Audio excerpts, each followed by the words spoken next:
All right, all you positive heads. On this week's Soul Share episode, I'm very excited to have my friend Mia Magik back here with me on the show for the first time since we figured out 2 days before the COVID shutdown. We just looked it up, like 2020. Wow, we had no idea what was coming last time we spoke. And for those of you who haven't caught Mia before or are aware of her work, she's an ambassador of ancient wisdom, helping to reclaim the term witch, which actually means wise. And she is also a very new author, just released literally hours ago, her first book, Intuwitchin. Hey, Mia, welcome back, my friend. Good to see you. Yeah, thank you so much for having me. So good to be here. What a crazy difference in time since last one. I know, right? And I got to say, I am not jealous. I love the name of your book. Being such a nerd for like these play on words, my show Optimistic, spelled with a Y. You got Intuwitchin, like Mhm. you're into witch stuff and into it. Oh my gosh, that's like a perfect, I mean, you nailed it. So Thank good job you. on that. So I'm going to kick this off with I probably asked this before, and I love it when I have people back on because it's fun to go and compare what their answer was to my cliche opening and closing questions now versus then. And sometimes they're the same and sometimes they're not. But my cliche opening question is this. You're in an elevator. The woman next to you looks over, says, "What's your passion?" You have 10 floors to answer. What do you say? My passion is reawakening the magic that I believe exists within each and every person, especially through the lens of earth-based spirituality and connecting to the same elements that make up this very universe, that are the bones in our body and the blood flowing through our veins and the breath in our lungs that we exchange with the natural world, and the electricity that is the light inside of us and our capacity to shine. And I am truly here to help every single person on this planet heal the wounds and the programming and the patriarchal patterning that keeps them from that magic, and to be able to exist in a world and with a life that feels truly fulfilling and profoundly magical. Wow. And you also like a really good taco from time to time. Every once in a while, yeah, I'm here for some tacos. Yeah, for sure. That's the definite Willy Wonka answer, where the elevator goes through the 10th floor and launches into the cosmos. You took us right there immediately. I love it. It's so funny that you would use that, because I literally had this craving to watch that movie last night and I started it. The old one, like the OG Right, Gene right. The Wilder. OG one is hard to beat. I don't know. Yeah, I'm a little, it makes me like that old man who's like, oh, the kids' music these days, yeah, totally. But the old one is really good. Yeah, I actually haven't even seen the two new ones, but I was like, something, if I want to view paradise, simply look around and view it. Anything I want to, do it. I want to change the world, there's nothing to it. And I was like, I just have to watch that for some reason. So Right. I finished my workday yesterday and tucked in with Willy Wonka. That's amazing. That's amazing. So, yeah, if you would, for those who aren't familiar with you, can you share whatever feels relevant to share about your backstory? Yeah. Well, I was the kind of person who, I didn't grow up with much religious relationship to the world around me. My parents were Northern Californian hippies. Luckily, I feel so grateful for that now. And so nature was church for us. That was where we went to commune and connect. And no one talked about it explicitly. No one was talking about Mother Earth or Mother Nature as this living, sentient deity that we would pray to. It wasn't specifically intentional, but it was just sort of unspoken. And it was just what we did. We just spent a lot of time in nature as a family, camped a lot, ran a lot of rivers, lots of whitewater rafting and kayaking. And it was really something that I didn't understand how fundamental and formative it actually had been until I moved to New York City. I moved to New York City when I was 17, actually, like before I Wow. even graduated from high school, and spent so much time there thinking like, oh, this is the center of the universe, and this city life and this way of moving so fast all the time and this hustle, this is Mhm. what's important, and this is what makes humans run and function. And when I moved back to LA, after 7 years in New York, I finally was like, oh, wait a second. I'm in California again, and something feels different about being able to be right at the beach or drive a few, and you can do this in New York too, but you don't have a car, but drive an hour and be somewhere beautiful where I can camp or where there's waterfalls or where there's forests. And I could drive back home to NorCal, to Humboldt, where I grew up from LA. And I started just having this deep reawakening, and really, like, my spiritual awakening did come through nature. There were a lot of little breadcrumbs and little things that occurred, and having a deep yoga practice that opened my mind to what was possible and to the idea that there was something more going on in the world than just what, like, my little New York City bubble presented to me. But when I moved back to California and really started reconnecting, especially to my homeland, to where I grew up in the Redwood Forest, I started having these powerful mystical experiences. And I'd be completely sober, usually on a walk with my dad. And the first time, I had a tree literally absorb my consciousness up into it. And I could Wow. feel myself as this tree with my roots on the earth and my head and heart reaching for the clouds and like lifting up towards the sky. And it said to me, this is why you come from here, so that you can reach for the stars and rise high, as long as you keep your feet firmly planted in the earth and on the Wow. ground and interconnected with your community. Yeah.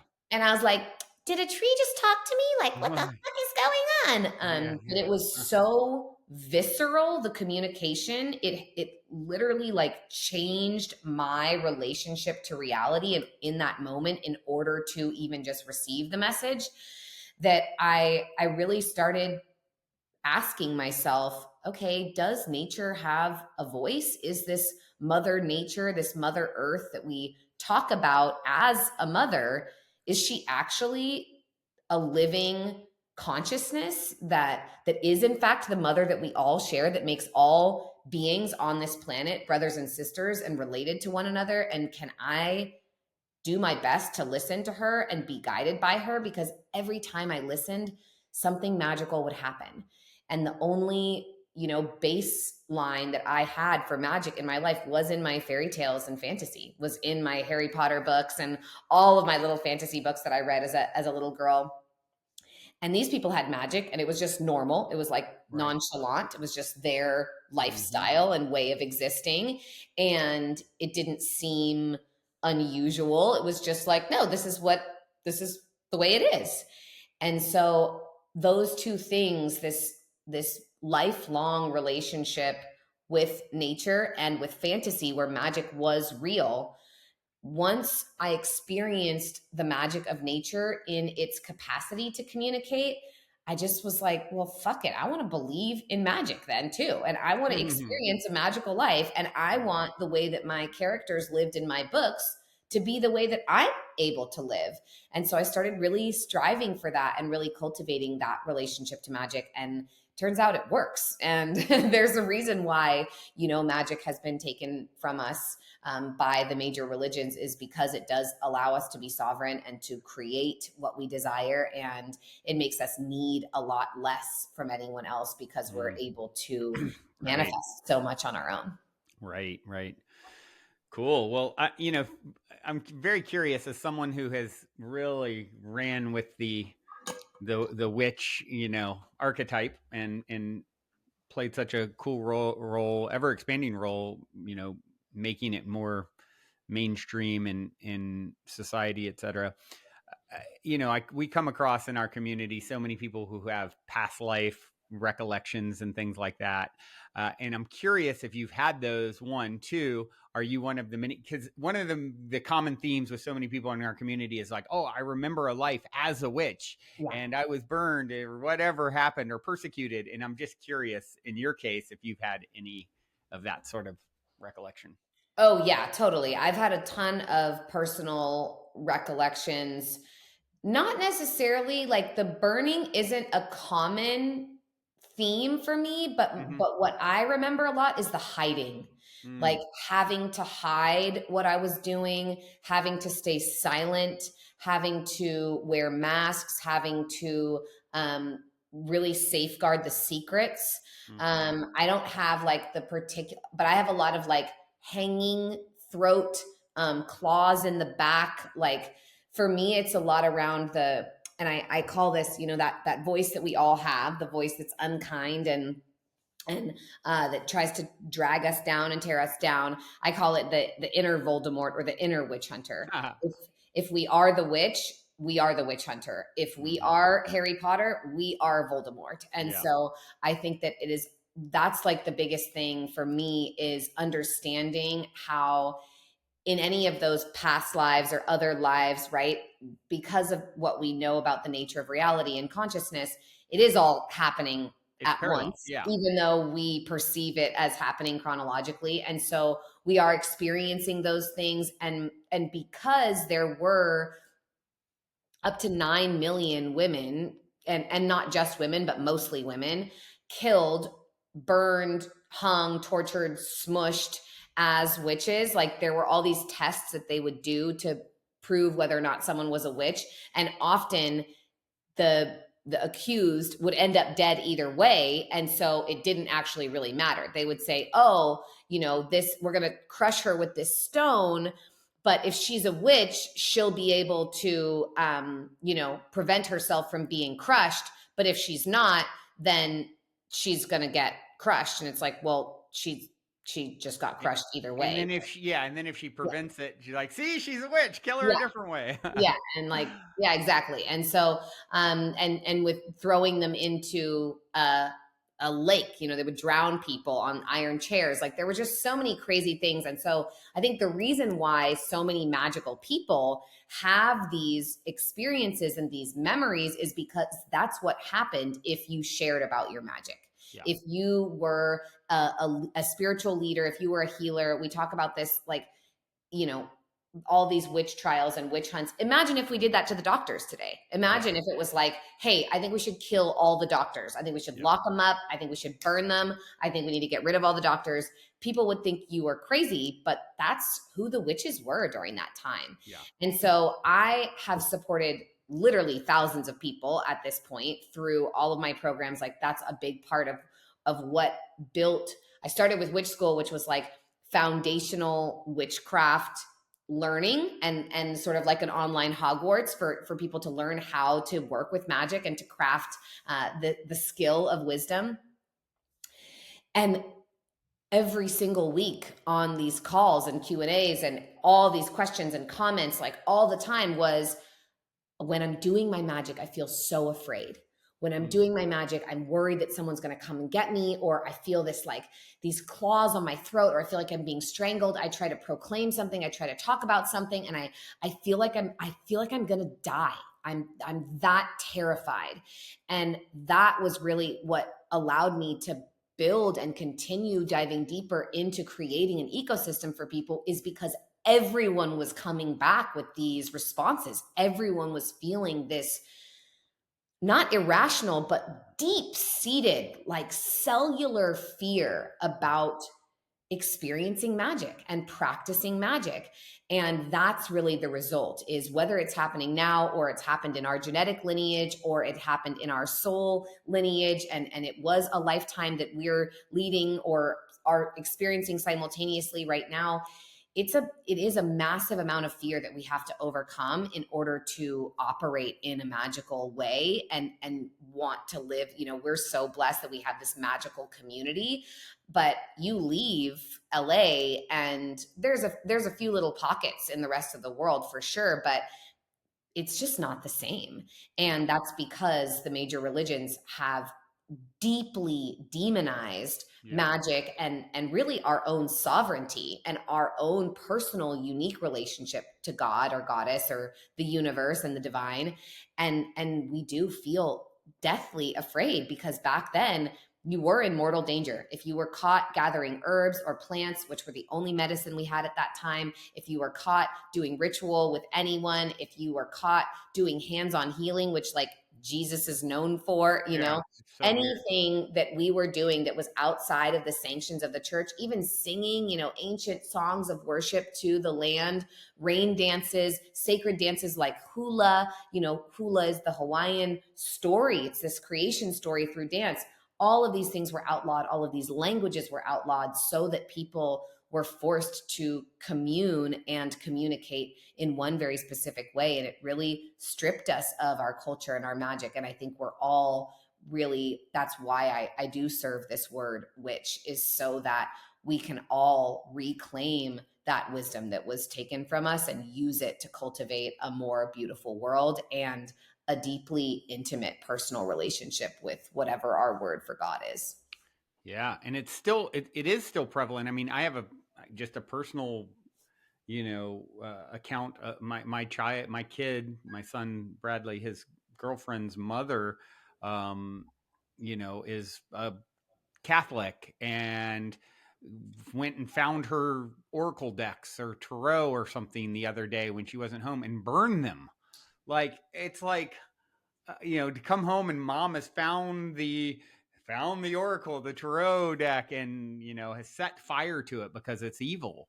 It's like, Whoa. wow. It's just like, really, like, it's just wild that it's still, it's not like it's gone. Obviously, it's not like people are getting burned at the stake Yeah. like they once were, thrown in a lake or what have you, but still, like, there's a great example. I mean, That's there's wild to pain. hear, and that close to Yeah, our right, magical community. Like right. your son's girlfriend's Like, mom don't is let her get a doing. load of me. I know, right? Don't tell her. Like, don't tell her. Wow, that's heartbreaking. I Yeah, mean, yeah, and those are my students, really. Like yeah, those are the people, is like people who know and they felt this connection to something greater than the very punitive relationship to God. Like, I don't even, the Holy Father, to me, a Holy Father is like the best dad on earth. He's right. so there for you. He's so supportive. He's going to show up to every one of your games. He Yeah, loves you. He's your cheerleader, and he'll maybe give you some discipline and some direction to help you along your way, but he's not shaming you and penalizing you and punishing you for having fun and for doing what you eternity. want to But do. he loves you. Like, Yeah, yeah, you got it exactly. wrong. I'm gonna torture you for eternity, but I love you. Like, Yeah. And I interesting. just I'm think not that, interested in that kind of love. no, I think that that's what's so heartbreaking about thinking that we should take the mother out of the divine, Mm, because the divine mother is this unconditionally loving, caring, nurturing, nourishing force. And she has been taken from religion. And really, when you look back, all cultures used to be matriarchal. Everybody believed that we all came from the mother goddess. And if we are created in the image and likeness of God, which is one of those tenets that religions stand upon, it's like, well, then the female is the creator. yeah, Let's just recognize that. And right. it's so wild that, even so many women get so programmed and are so afraid of their own power, their own wombs, their own pleasure, that they could come in and, take something from their daughter and their child that is evil in this way. That just blows my mind. But it's still, that's why what I'm doing is, to me, is so important. Yeah, right. Um, well, I'm curious with, I referenced the name of the book, Intuwitchin. Yeah. What is how did you land on that title? How does intuition tie into witchcraft and practicing this wisdom? And yeah, I guess where's the connect there? Yeah, I love that. That's a great question. So, from my perspective, the difference between intuition and intuition is that intuition you can receive, but you don't have to listen, right? Yeah. You can get that little nudge, you can have that little whisper, that little think, think, think, hello, excuse me, and not have anything change. But because witch means wise, when you put the wisdom into that intuition, knowledge can be conceptual, right? But wisdom is embodied. wisdom you have learned from, you've gleaned it from the lessons that you've experienced in your life. It's how you inform your behaviors. And so intuition is like the wisdom to know the difference between this little thing that I can just brush aside and ignore, or no, this is the guidance of my higher self or the universe or God asking me something, guiding me somewhere. And then simultaneously putting that wisdom into our path and how we can, like I said, craft. The word craft means strength or skill. So witchcraft is just strengthening the skill of our wisdom. And so intuition is both that wisdom of knowing every little sign, every little nudge. It's coming to me for a reason. And if I follow it, my life is going to be easier and better and more flowing. I'm going to meet fewer obstacles. And also that when we utilize this lens of wisdom, we understand that everything around us is communicating with us and is also a reflection of us. Right. And so the book is an exploration of the law of correspondence. The little subtext is learn to speak the language of the universe. And that's why it has all these symbols on it, is because each of these symbols have so much significance. The mountains in the earth, the stones within those mountains are like the bones in our body. And then the rivers and creeks and streams are the blood in our veins. Like I said in the elevator, you know, the breath is the wind within us. And then each of these elements, like clouds are where wind and water meet. So they're where air and water, air is the element of our mind, and water is the element of our emotions. And often we'll say like, oh, you know, we use like cloudy words like, oh, my mind was clouded that day, or oh, I feel a little foggy, right? These are like elemental expressions in the world that we then use to describe where our mind is a little bit unclear, likely because of some emotional experience that we're having. Right. And so the intuition is also the wisdom to understand that everything in our world is communicating with us, is giving us symbolic significance, because the universe doesn't speak English. It speaks vibration and frequency and in symbols. And so each animal has significance. Every part of our bodies has significance. The colors and the numbers and the astrology signs all have these archetypal frequencies of energy that we can attune to in order to manifest what we want, or really, I think, like heal our wounds. I think that the pain that we experience is the roadmap to our healing. And so that's really what intuition is meant to guide us through. And ultimately then that wisdom that we glean from healing and from following is what really informs the way that we are able to live a magical life or not. Cool. Yeah. Love that. And, you know, with witchcraft, oftentimes you think of, you know, the black cat and the moon, you know, a lot of association with lunar energy. What do you think about that? Like, why the moon more than the sun, for example? And, you know, what can be gleaned from that? Well, the moon, actually, there are some theories that the moon is actually what really created life on Earth, because the first organisms beyond like bacterial, parasitic organisms were responding to the tides. So like as the moon would pull the water this way or that, that's what allowed plants to grow in the waters. And then bivalves were like the first actual, you know, like animal organism. Bivalves are like clams, oysters, things like that. First really like species to develop. And so there are theories when you go back, like really deep scientific and anthropological theories, that all of life developed in response to the tides of the moon. I don't think that it's an accident. Obviously, I don't really think anything's an accident, but I don't think it's an accident that we are made of the same percentage of water as the planet is. And then all of the planetary waters are controlled by the moon. And for those of you women who are listening, I'm sure you've noticed that it's very likely that the blood in your body is also controlled by the moon. If we have very little, like I'm so weird, people walk into my house at night and they're like, it's so dark in here. I'm like, yeah, it's nighttime. It's supposed to be dark in here. You know, I have like 3 salt lamps and 4 candles. And like, that's the light Right. at my house at night because I want to be in tune with the moon. Yeah. Once upon a time, the moon at night was the only light we had beyond the warmth of your fire.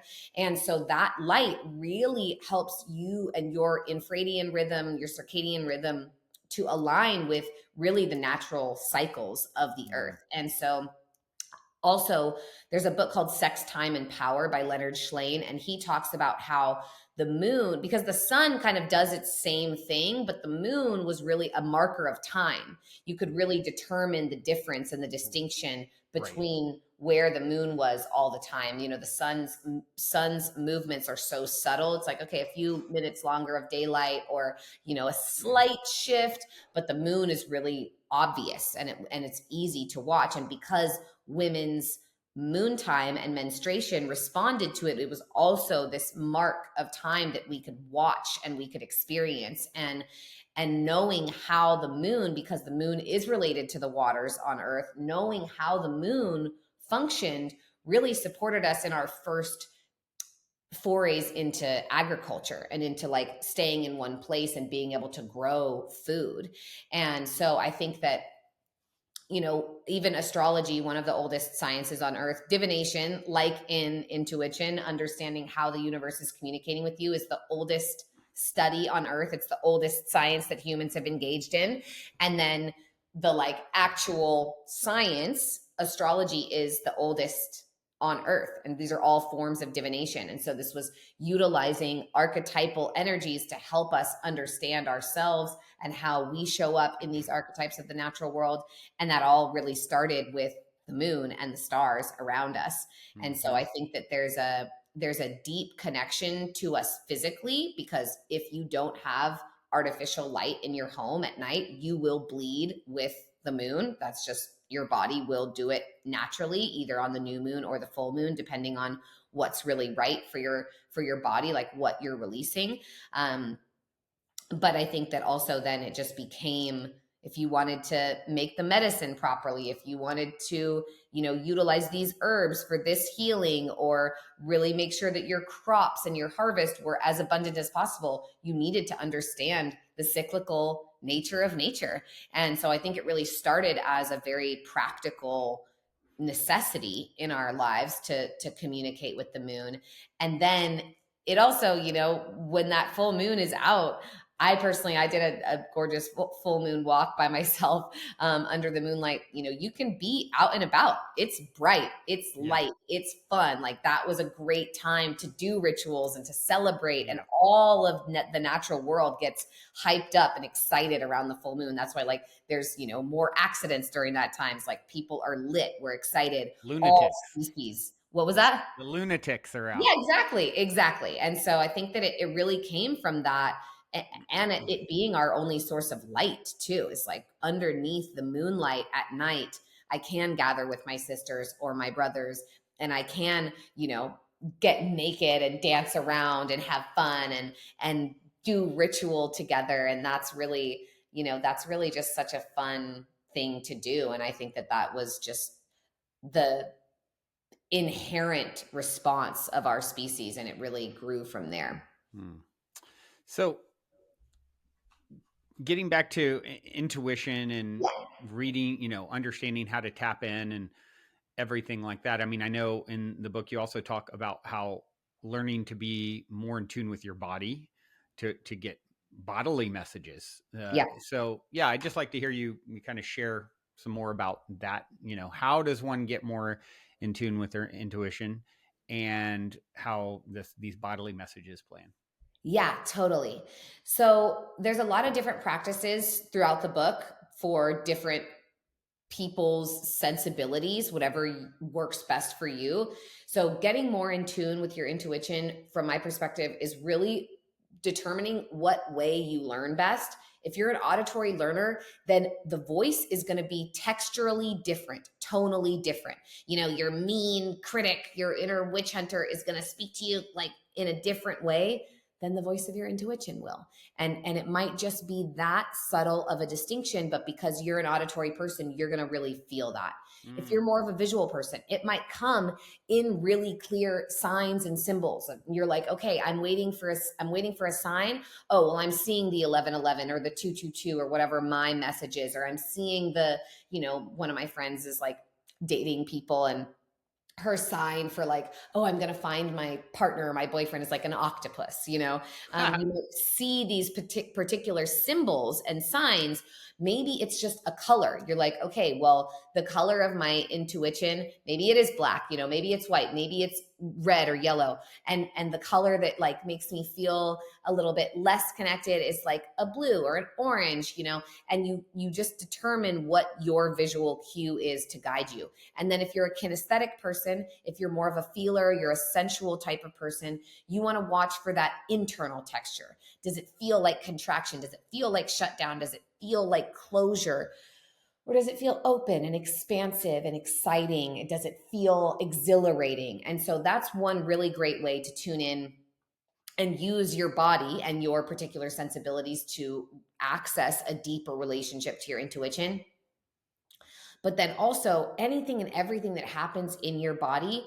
Now, this is deep, wild, ancient studies. You can look back into Chinese medicine. That's why in a reflexology chart, every single point on your feet leads to some other part of your body, some other little meridian, some energy, some organ.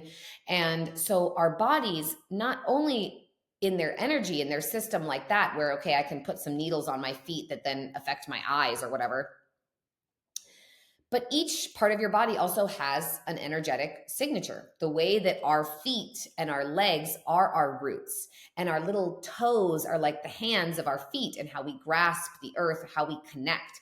And then our hands sprout out from our hearts when we're in utero. That's why we create, we make everything that we love with our hands. We hug, we hold, we lift one another up with our hands. We talk about, again, using these kind of idioms like clouded mind. It's like a shoulder to cry on. And shoulders are a place where we often hold tension. We talk about having the weight of the world on your shoulders, because shoulders can get there. It's a very sensitive joint, like the knee. It can get really easily dislocated or bent out of shape. And so every part of our bodies also has significance. The way it helps us move forward, right? Our hips are this very round rotational joint because they allow us to like sit and hold ourselves up, but they also walk us forward. So when you get hurt in a particular part of your body, or you have pain, or you have a message, excuse me, you have some kind of stagnant energy in a particular part of your body, there's always significance. And I have a whole chapter called Body Language, all about that. And I've used this with so many clients who are suffering from autoimmune disease. Even like autoimmune is that, like, auto means self. Something is attacking itself. And I just had one of my clients here the other day after the book launch, and we really worked through Lyme with her. She had horrible Lyme's disease, couldn't get out of bed, couldn't do anything for a very long time. And we really worked on the spiritual significance of it. What part of yourself is attacking yourself? What old pattern has been running that is perpetuating this self-attack? And so we would dive deep into her subconscious, and it was all of these informed patterns and behaviors from the ways that other people in her life treated her, and that she allowed herself to be treated. She had a kind of an abusive sister, and like her mom was not very kind, and she would internalize these patterns from her sister and these patterns from her mom and these ways of them treating her. And then she was treating herself that way. And so her body felt attacked, and it started attacking her. Now, she did get bit by a tick. So it's, there is this outside force. Well, yeah, but is it outside? Like, Exactly. why did she find herself in the place and time and scenario in order Exactly. for that to transpire? Exactly. And she's so grateful. She says it all the time. She's, becoming a keynote speaker for Lyme because of how, she's like 85% no symptoms, Wow. which is absolutely incredible. And so she's still working on like really completely eradicating her symptoms, but night and day from how she felt when we started working together. And she goes to these keynotes, and people are like, fuck ticks, and this whole thing. And she's like, man, I love that tick. That Yeah, tick great. changed my life and helped me find who I truly am. Mm. And so, you know, I think that that is also part of it, is like everything is happening for us, and it's how we respond to it, and it's how we choose to react, that really determines the way that it impacts us. And so our bodies are an incredible and very important way for us. Even for me, when I was writing Intuition, I started getting gut issues, and it was because I was just like overwhelmed and stressed out, and I needed to change the way that I was operating in my business in order to be able to write this book and create this thing and follow my intuition, and still be able to like care for my team and keep money coming in, and doing all of the things that I needed to do in order to maintain my business. But I had to listen to my intuition, and I had to listen to my gut. Like, okay, girl, sorry, I didn't realize that, you know, this is really not working for you. Let me do everything I can to change it. And so I think that that's such an important aspect of all of our lives right now, where there is rampant mental and physical illness and obesity, and people are just not healthy. And it's because we've forgotten how to learn and listen to our bodies, that are reflections of nature and that are the very elements of creation within us at all times, that can communicate to us, as long as we, you know, don't let our minds get clouded. Well, yeah, you know, and I think when the way I kind of view it is it's all sort of all sicknesses stemming from something energetic, Yeah. spiritual, if you will. And so when you look at it through that lens, you know, this idea, I mean, how many things have we heard can't be healed, or, you know, and then how many miraculous healings are there? And it's like your friend is an example of like, oh, really looking at this not just from a how do I treat the symptom, but how do I get to the cause?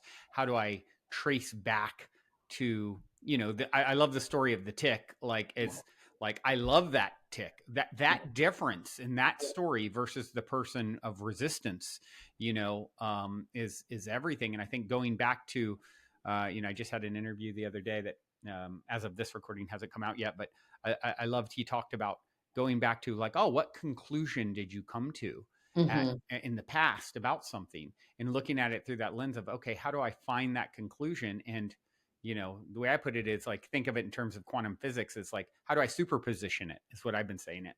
Like, how do I put it into a state of quantum superposition of possibility? Because once you conclude, you've narrowed down all. It's like, you know, we know with the double slit experiment, when consciousness looks at it, it's, you know, the particle snaps into a particular place. When it's not observing, all these possibilities exist. And so creating possibility around these things that that, you know, could be deemed or viewed as negative is so empowering. Like, oh, what if the tick was the greatest ally I've ever had to Yeah. lead me into my dharma?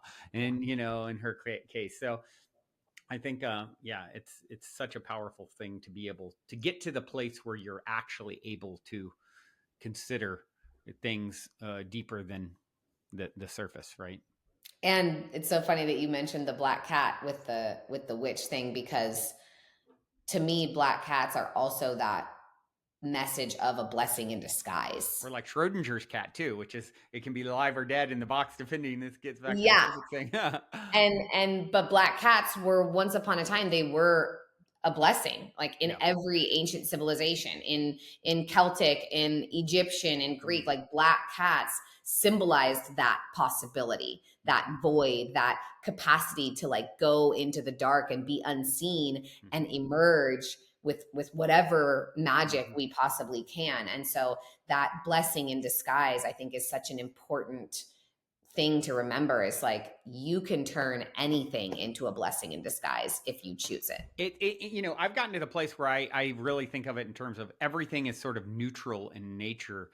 I mean, I remember I've talked about this before on the podcast, a business partner many years ago who came into my business. So it had grown to, you know, like 100 employees or whatever, and we were wanting to sell it. And this person came in as an expert, you know, kind of the big wig guy, had done some crazy stuff with business, and had some major success. And I remember getting such mixed signals about his energy, you know, and we had some like tension. And speaking of someone who I'm very confident there's a lot of past life stuff there. And I remember saying to him, I'm not sure if you're an angel or the devil, you know, like kind of jokingly, but not. And the truth is, he's all of that Yeah. based off of how I approach and what version of reality and what story I choose to tell around, you said it, the black cat looked at as negative, looked at it as positive. The Nazi symbol, Yeah. Yeah. very negative, and it's actually traces back to very positive origins. And Yeah. so it's all, we are Perception. Voldemort and Yeah. Harry, right? It's Yeah. all in there. And when we realize how powerful we are to bring, what the only thing that the most important thing I've come to the conclusion that matters is coming to a conclusion of, I'm going to find a good story around this. If I haven't seen the benefit, it's because there hadn't been enough time yet. It isn't over Yeah. if I haven't won, Yeah. And when you're looking at life through that lens, it's like, okay, this hurt, or this was challenging, and smooth seas never made for a skilled sailor, and I came to be a skilled sailor. So let's keep going. Let's That's see right. what's around the next corner. That's right. And it's so empowering to live life that way. And that was really the choice that changed my entire existence and my trajectory. I almost became an amputee when I was like, we don't have a ton of light here, but Oh wow! I almost lost my arm when I was 16. I never have even seen or noticed. Really? Oh my goddess. Yeah. So I almost lost my arm when I was 16. And the way that my body language was communicating to me, it's like my feminine side, my left side of my body, the receptive side, the love, where we receive the love, where we connect and hold hands and all of the things, that was completely damaged. They took my whole latissimus muscle from my right side of my back. They took a skin graft from my leg, tendon grafts from my ankles, bone graft from my hip, all these different things, 10-inch titanium plate to fuse my wrist, all these things. My damsel was in distress, and my masculine side gave absolutely everything to help her recover and to help me stay alive. Otherwise, they were literally just going to chop my arm off. Wow. And when I think about that, someone told me in the very beginning of my journey, he was like, well, you chose that too. Like, you chose that. At first I was like, F you, bro. Yeah, like, right. What are you talking about? Who the fuck? Like, I would never choose to be disfigured and like deformed. Right. Like, I used to be this like pretty cute, smart, now I'm this hideous, never amount to anything, had all these like such profound shame and story about what it meant and how God was punishing me to have this injury. And its physical representation as well. And he looked at me and he said, yeah, well, I chose for my older brother to murder my younger brother over drugs, and for my parents to be so manipulated by him that they never even pressed charges, and he still lives in their basement. Wow. And he's like, that's what I chose as my learning. Wow. And he said that to me, and I just had my jaw on the floor, and I could not believe that he was able to take responsibility in the creation of his reality for that. Mm-hmm.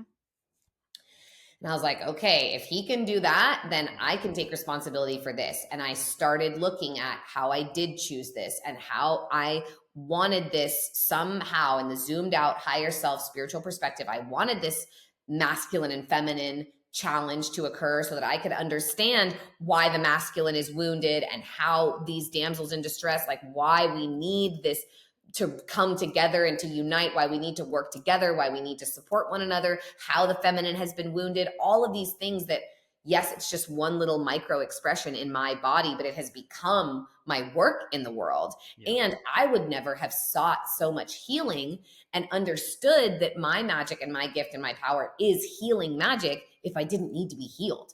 I would have just like been asleep. And I just loved what you said, because that's the biggest part about it, is how are you writing the story? And that's what Intuwitchin is. So there's like pages and pages of like, I want to live as the hero of my story. I want to live as the victor and not the victim and not the villain. Like I can be my own villain. I can be the witch hunter. I can be the Voldemort. I can talk all this shit to myself and tell myself how stupid and whatever I am. And I did that for many years, and it was miserable. Yeah. And when we choose that creator consciousness, that victorious consciousness, we can write this epic tale of our lives, this like legendary life. And that's the kind of life I want to lead. And every hero's journey has the like horror and the heartbreak and the shit that you have to go down into and like claw your way out. Yep. And it's challenging. And we're all looking for those guides and those moments of realization and the teachers. And I've had so many of those in my life. Most of mine are trees and rivers and mountains and things, but it's really been the most incredible gift to just choose the kind of story that I want to write for my life. And it's really hard to do that, but we all, we don't have a lot of control, but we have a lot of power. Yeah. And the greatest power that we all have, I would say, is our ability to choose our perspective on what's happening, right? How we proact versus react, how we're going to show up in the face of whatever's transpiring, regardless. I may not be able to connect all the dots, but I know this is happening for me, not to me.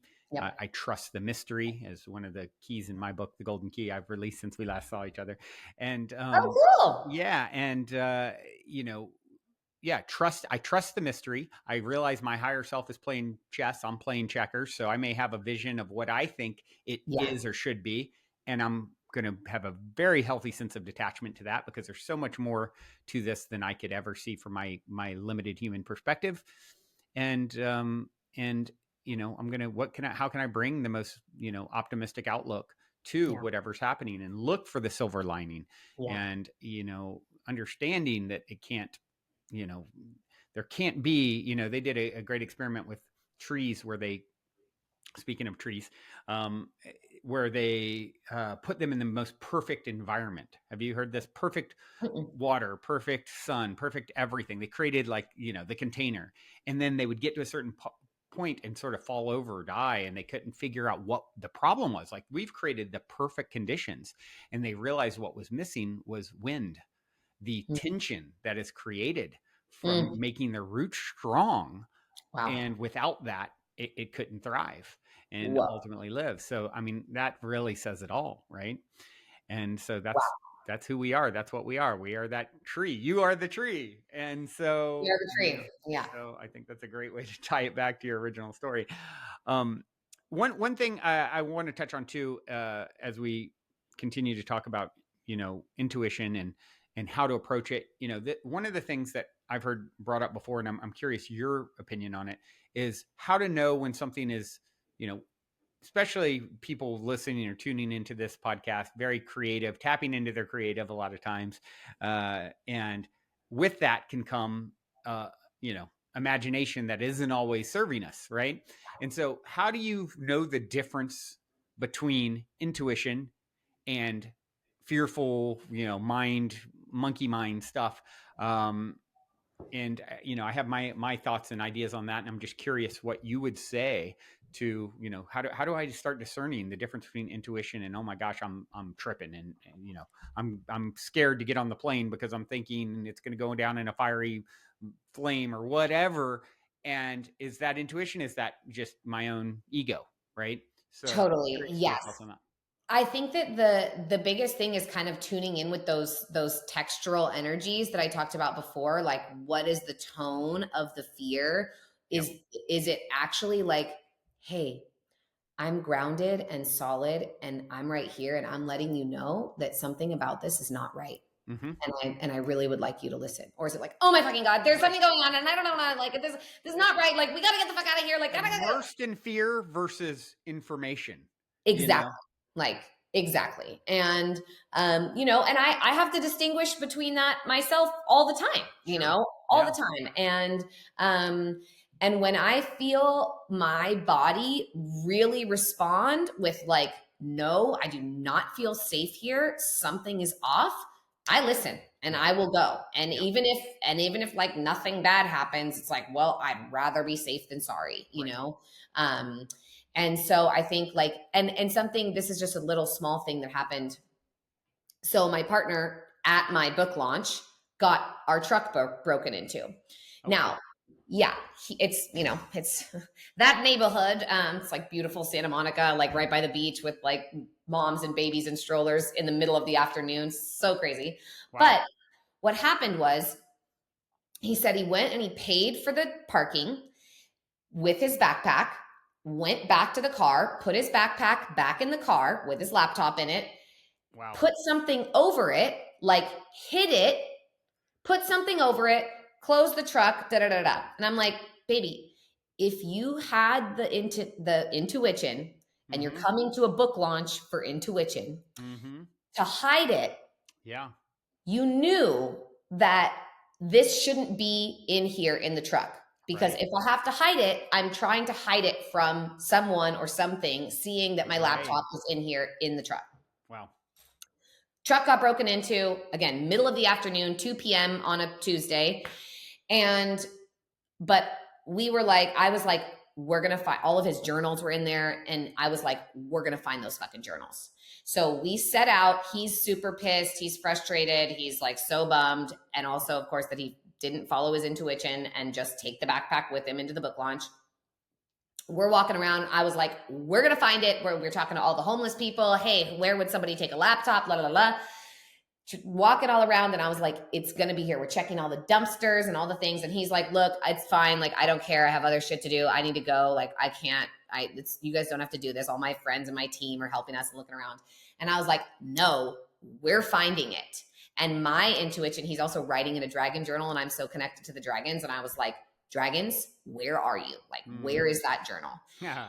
And right as we're walking back and leaving, and we've walked several blocks and whatever, and I looked and I was like, boom, is that it? And we fucking found the backpack with all the journals in it. The laptop, of course, was gone, but like everything that was irreplaceable was still there. Everything that's replaceable, the laptop and everything on the cloud and all of that, gone, sure. But everything that is his deepest thoughts for a year he's been writing in this journal, we got back. Wow. And so I think that there's also something to be said around like the subtlest, smallest little whispers. If you think you need to do something in order for something not to happen, pay attention. And maybe it's because you need to actually just take the backpack in with you, you know? And another example, again, black cats. We had a black cat, my familiar, my best friend, my soulmate, my like closest thing I've ever had to a child. And we moved into this new, big, beautiful home. It's amazing. We've had incredible events. You know, you have these amazing events in your home. Like Our next one is Passion Dragon, by the way. Okay, can't wait for that. That sounds like a full fuck yes. February 17th. And we knew that this house was going to be so amazing for community. But I told him, I was like, but Bear, there's no trees around here. And we have cats. Like cats need trees in order to survive. And we kept having all these like obstacles at the end with the landlord, like just weird stuff that just kept bumping in the way. And I was like, baby, this is not flowing. This is not a good idea. This is not working. The universe is showing us all these little obstacles. I don't think this is a good idea. And we were literally driving down. We moved to Boulder. We're driving from Boulder back to LA with the cats and a U-Haul trailer. And like, it's a whole experience. And he was like, no, we're doing it. Like, we're moving in. I'm not saying no. I don't care. We're going to like keep pushing through these obstacles. And my black cat didn't last 2 months here. And when we were on safari in Tanzania, we just arrived in Africa, and the cat sitter lost my cat on Halloween night. On Day of the Dead, she dipped out and was like, bitch, you did not fucking listen. And I lost my best friend because I didn't listen. And I would trade this big house and all the fun parties and all the things, I would trade it to have her back, but I can't, you know? And so I think that that is also the most important part about like our fear, is that our fear will feel irrational. Our fear will feel like a little crazy and a little hyped up, and our intuition, it knows. And so it doesn't have to work to try and convince you. It doesn't have to like really try hard and be like, hey, I'm yelling at you, like, excuse me. It's just like, I know what's best for you. I know what's right. And I'm trying to tell you. And oh, here's all these little things. Okay, well, here's a roadblock, here's an obstacle, here's a challenge that I'm showing you. And oh, okay, you still don't want to listen? Well, then like, remember what I said? I'm right. And that's how it's going to go. And so that has certainly been my experience with it, is like, Intuition has certainty. Yeah. It is this greater universal force. Your fear, your programs, your, challenges, they don't have certainty. They come from your programming. They Yeah. come from your, the fear of your parent or getting in trouble or being punished, or maybe it's from religion or whatever.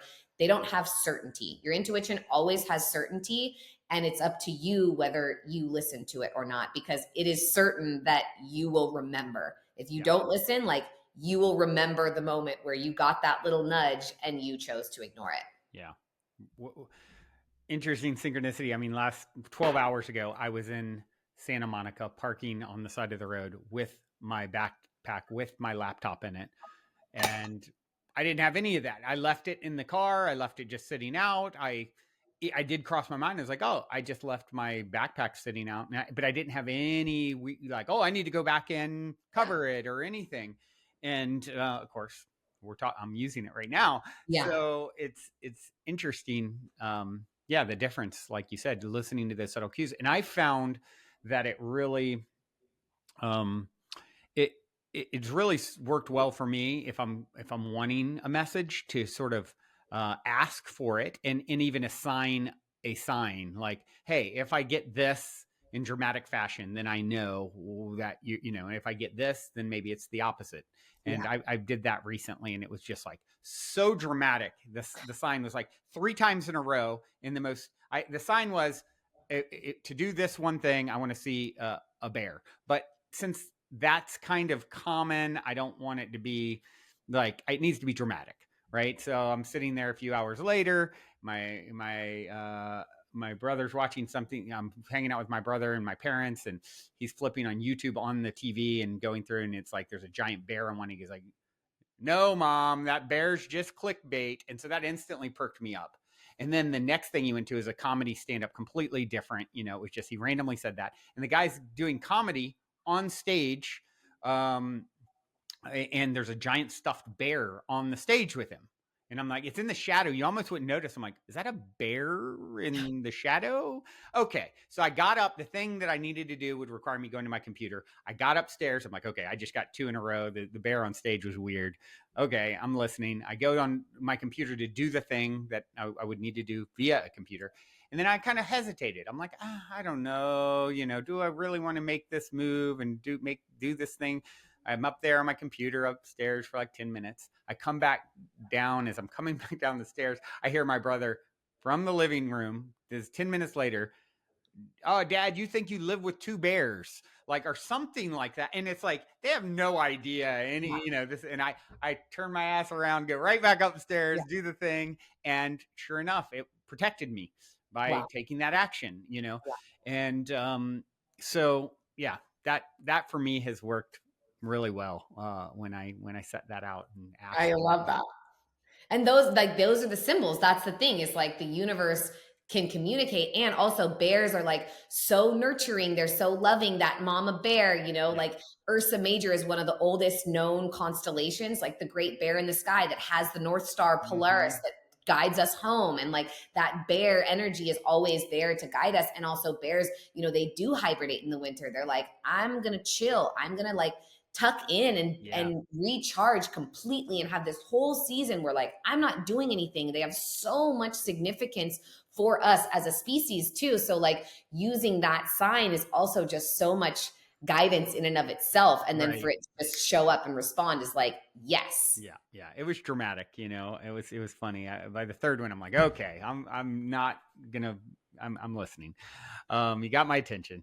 But speaking of magical stories, I hear a lot of incredible synchronicity stories, serendipity stories, positive paranormal stories, asking guests for going almost on 10 years on the show. Yeah. And you originally told me a story in person when we were hanging out many years ago that, I know it's a good one because I hear a lot and it stuck with me. So, as we sort of wind down here, I'd love to hear, get a little Mia Magik story time. Perhaps you want to share, the story I'm referencing. I think which Yeah, one I'm referencing, I do. and or you can share something else as well. Whatever you feel inspired to share. Yeah, I've had so many amazing, incredible, magical, miraculous moments in my life. But one that is the one that Brandon is referencing is I made someone levitate and it felt like making them fly. And Wow. I now hear from, friends who are like, oh yeah, we played light as a feather, stiff as a board as little girls. And, Yeah. you could like lift your friend up. And I didn't have witch friends as a kid. I was definitely the like total weirdo. And so I never played light as a feather, stiff as a I board. remember playing it, but I don't ever remember it working. Like Yeah. I And like, remember it being around, but yeah, well, it was not around for me. I lived in a very small town. I guess we were like really cut away from that kind of normal cultural, yeah. popular experience. So I was in a personal development group. It didn't have the lens of deep magic all the time, but sometimes it did. So it wasn't like specifically a ceremonial magic group. It was more like a personal development and different type of healing modality, like lots of circling and lots of different type of communication, some IFS work, like different sort of like healing therapeutic ways of personal development. And every week we would do something different. And one week we had a man come in and facilitate for us. And he, whose name I now can't even remember, but he did some synchronization work with us. So we worked to synchronize as a group, and we would rise. No one knew who was leading, but we would like stand and sit at the same time. And he was like coaching us to get completely into like the moment the first person would stand up, we were all standing up and then sitting down. And it was just like synchronizing our energies. That was the first step. Then he brought me and two other women up to the front with with probably the biggest guy in the group. It's about 6'2", probably like 190 pounds, maybe like a little less than 200 pounds. I'm not great with like man weight, but he sat the guy in the center and put me and the other two girls around the edges of him with two fingers, one beneath an armpit and one beneath a knee. The girl in the back just had her two fingers in his armpits. And then the girl on the other side of me, again, two fingers underneath his other armpit and knee. So of course we try to lift him up and like nothing happens because we're girls, like lifting a 200-pound guy, and that just wasn't going to happen. And just your fingers. Exactly. And then we did like a huddle experience where we kept putting our hands on top of each other on his head. And he was definitely like weaving a spell. He was talking to us. He was charging us up. He had assigned me the leadership position. So he was really talking to me a lot and getting my power running. And we were doing this hand on the head thing, these three women, so 6 hands over and over and over again, as he was charging us up and really talking to me about my power and charging me up. And then at a certain point, he just said, I think, now go. And we just scooped this man up in our hands. Wow. And, we were all kind of like the same height, like 5'5"-ish. And this 6-foot tall man, again, with no one at his feet, is floating in the air in front of us. And at our eye level, like I'm standing with his jeans at my eye level. Wow. And I couldn't even feel his weight in my hands. Wow. I couldn't. So his head and torso was above your head. His head, he laid flat. He came up flat. Right. That's right. But so instead of like, kind of scooping him with his armpit and like a knee and his knees being bent, he went up flat like a board. Wow. And the girl at the back literally just has like her fingers under his shoulders. And we've got one hand under each knee. And even his knees weren't bent, like his legs were straight out. And we've got 2 fingers underneath each knee. It's not like he was being held up by much. And it was so powerful for me that I did kind of like panic and freak out as soon as it happened. And we're looking, I was like, oh my God. Oh my God. Okay. down, and we like slowly, gently put him down. But even at that point, I don't remember feeling any weight, not a single ounce. Right. That Because I even if like someone who would be skeptical would say, okay, you women were straining your butts off with your 2 fingers on each side. Like, what is no, that? A total of 6, 2, 4, 8. There's 12 fingers yeah. total that would have been somewhere on this guy's body. Like, that's not a lot, It was not a lot. And it's interesting because I had just gotten back from our first, after our first podcast, I had just gotten back from Egypt and really was looking a lot, doing a lot of like transmission, trying to communicate with the stones and understand how did you get here? And I would ask the stones, what did they do? How did you come to be here? These 150,000 pound stones. Yeah. And they said, well, they learned to sing our songs. Mm. And I was like, okay, that sounds vibrational. That sounds like a frequency tool. And so I think, I don't know, because I have no idea what happened, but I think he just raised our frequency and got us so into the power of our magic. And this was such a long time ago for me. And I was so deep into my devotion of like wanting magic to be real and wanting to experience magic as a phenomenon that could be a normal part of my life. Yeah. I was so gung-ho. There was nothing that was going to stand in my way. Yeah. And I truly believe that he just supported the activation of our frequency and our vibration to such a high state that then we were able to just vibrate differently and use strength, the strength of these, like 12 little fingers to be able to lift him up. And again, he was flat. And I remember his head looked up and he looked up and saw his body flat out in front of him. And he was like, whoa. Yeah. And I was like, okay, bring him down. And we brought him down. And I was like, and I was having an orgasmic Kundalini power surging through my body for like almost 4 hours after that. Wow. I could not calm down. I was so lit up and so high, like could barely catch my breath.